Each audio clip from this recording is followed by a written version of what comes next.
Bardagulan era.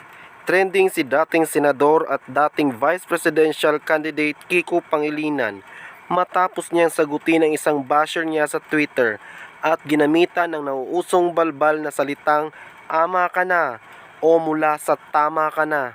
Ama ka na, Michael. Dating senador Kiko Pangilinan trending matapos bardahin ang basher. Sa isang tweet, isang netizen na nagngangalang Michael ang tumawag ng enabler ng unlimited agri-smuggling kay Pangilinan sa comment section ng tweet ng dating senador hinggil sa mga magsasaka. Sinabi rin niya sa mga netizen na may aabangan silang #hapagbigay.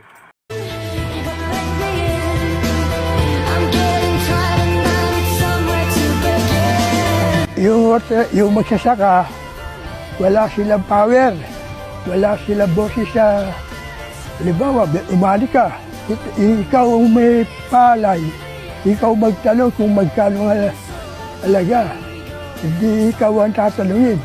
Kaya napakahirap yung magsasaka, walang boses.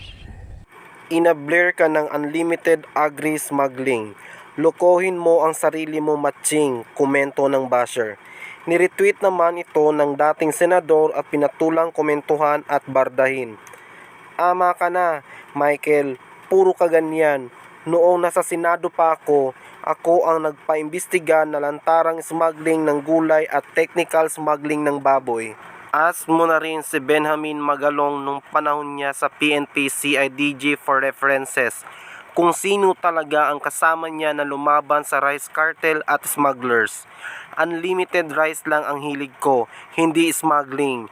Bikenemen, tigilan nyo na nga ang fake news. Ito example ng reso ko. Spoon-fed na kita. Sa halip na hello pagkain, hello reso ang for you. Hello reso, goodbye Michael.